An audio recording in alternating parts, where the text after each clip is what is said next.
ofertado aos que por ele não perguntaram. Ou seja, o Senhor nos concede graça antes de pedirmos por ela.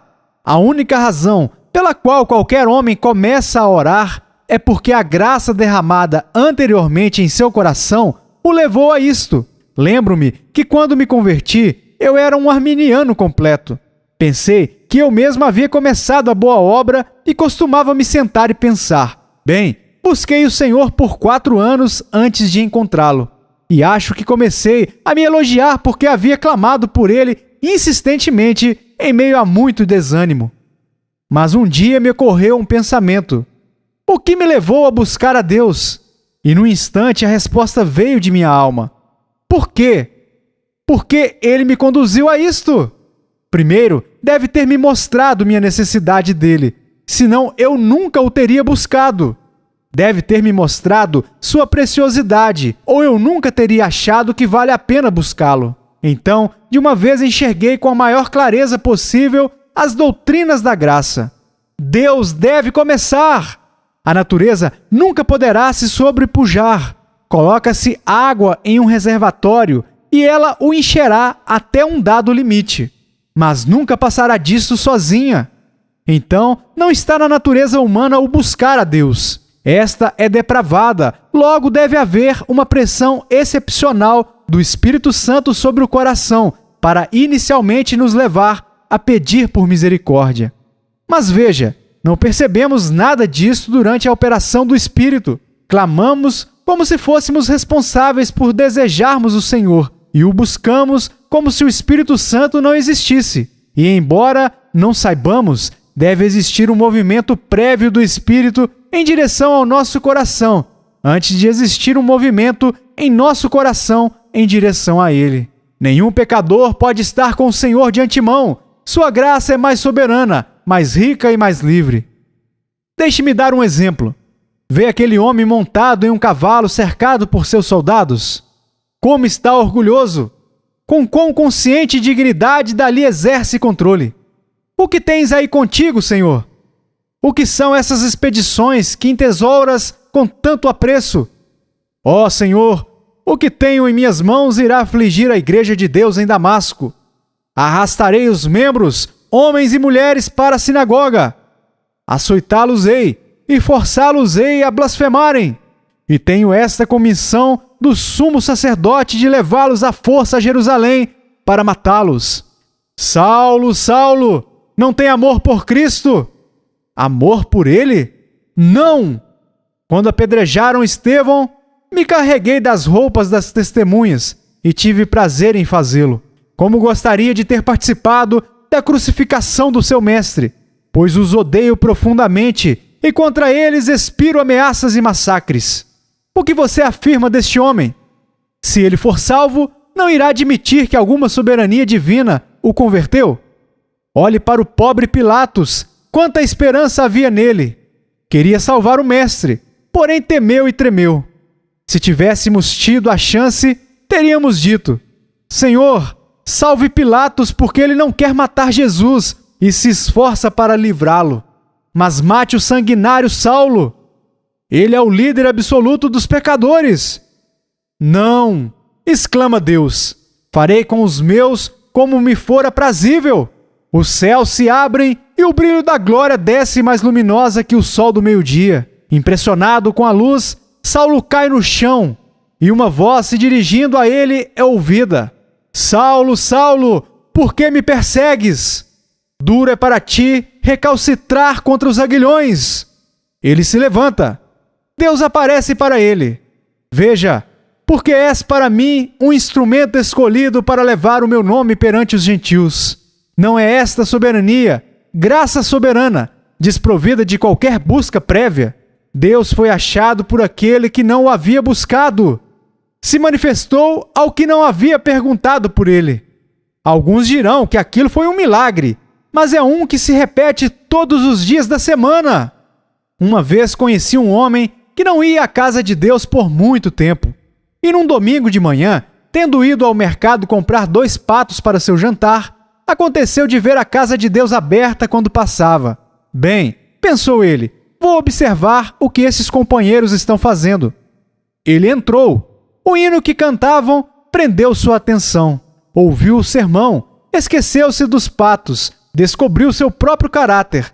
Foi para casa e se pôs de joelhos perante o Senhor. E após certo tempo, aprouve a Deus dar-lhe alegria e paz em crer. Para começar, aquele homem não tinha nada em si mesmo, nada que levasse alguém a imaginar que um dia ele poderia ser salvo. Mas simplesmente porque Deus quis assim, o homem foi alcançado com o sopro eficaz da graça e levado a Jesus Cristo. No entanto, nós mesmos somos os melhores exemplos dessa situação. Até hoje, me assombro, pois Deus nunca deveria ter me escolhido. Não consigo entender. E a minha única resposta para a pergunta é: sim, ó Pai, porque assim pareceu bem aos teus olhos. Creio que agora anunciei a doutrina de maneira bem clara. Deixe-me apenas dizer algumas palavras sobre ela. Algumas pessoas têm bastante medo desta verdade de Deus. Dizem: é verdade, ouso dizer, mas mesmo assim você não deveria pregá-la para uma assembleia heterogênea. É muito confortável para o povo de Deus, mas deve ser manejada com cuidado e não deve ser pregada publicamente. Muito bem, Senhor. Permito que resolva este assunto com meu mestre. Ele me deu este grande livro para pregar, e não posso fazer uso de nenhuma outra fonte. Se ele colocou algo na Bíblia que você considera inadequado, vá e reclame com ele e não comigo. Sou um simples servo, e se o que prego é ofensivo, não posso fazer nada. Se eu envio o meu servo com uma mensagem e ele a entrega fielmente, não merece ser repreendido. Coloque a culpa em mim e não em meu servo.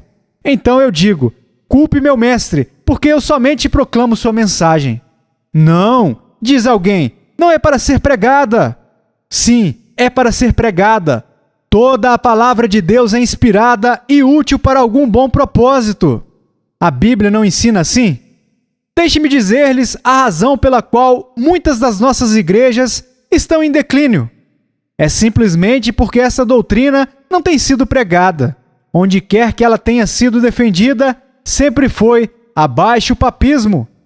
Os primeiros reformadores sustentaram essa doutrina e a pregaram. Bem disse um doutor da Igreja da Inglaterra a alguns críticos: olhem para o Lutero de vocês. Não o consideram o mestre da Igreja da Inglaterra? O que Calvino e outros reformadores ensinaram pode ser encontrado em seu livro sobre a liberdade da vontade. Além disso, podemos indicar-lhes uma série de ministros desde o início até agora. Falemos da sucessão apostólica. O homem que prega as doutrinas da graça é de fato um sucessor dos apóstolos.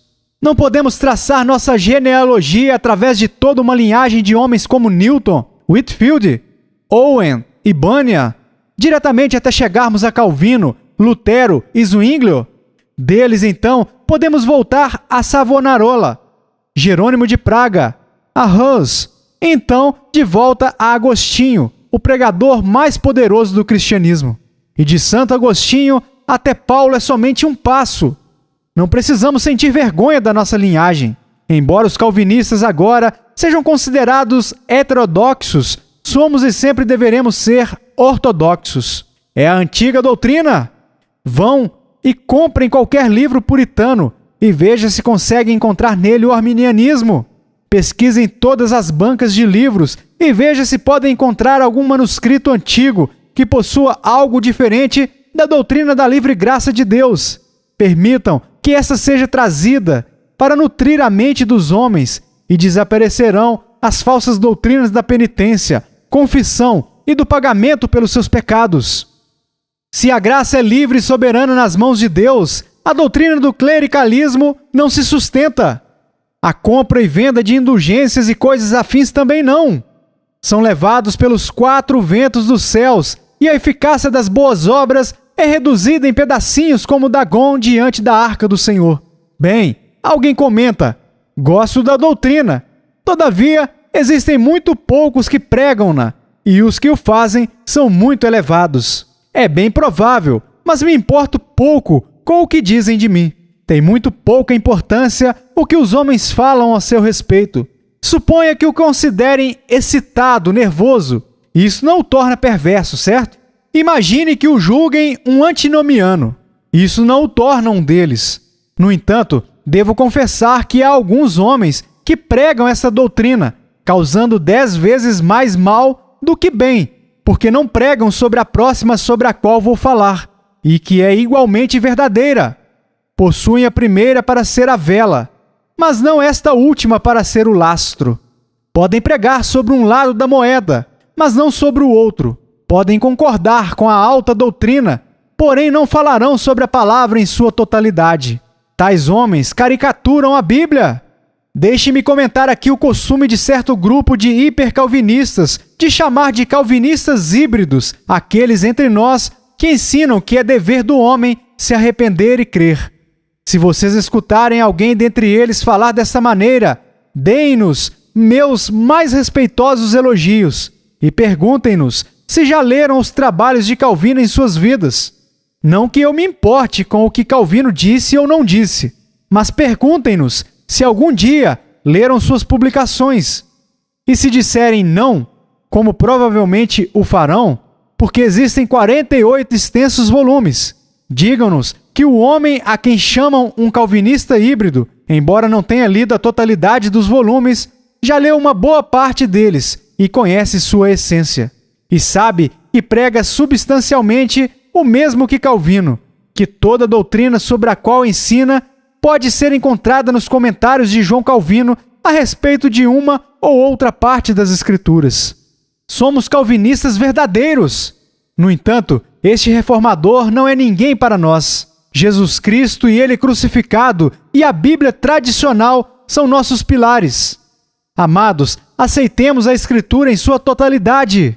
Se encontrarmos alta doutrina, que assim permaneça. Se for baixa doutrina, que permaneça também. Lancemos mão somente de padrões proporcionados pela Bíblia.